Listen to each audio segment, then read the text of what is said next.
बातमी शेवगावमधून येते। अहमदनगर लोकसभा मतदारसंघात भाजप उमेदवार सुजय विखे यांनी बूथ कमिटीच्या मेळाव्यात एक अत्यंत खळबळजनक वक्तव्य केले।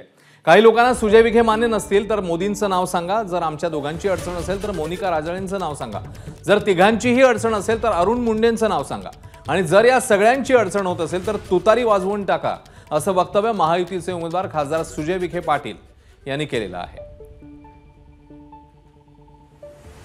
काही लोकांना सुजय विखे मान्य नसेल तर मोदींचं नाव सांगा,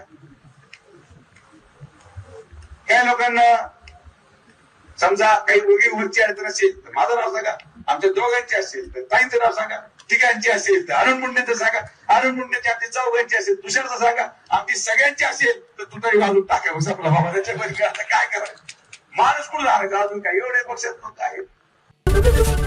एबीपी माझा, उघडा डोळे बघा नीट।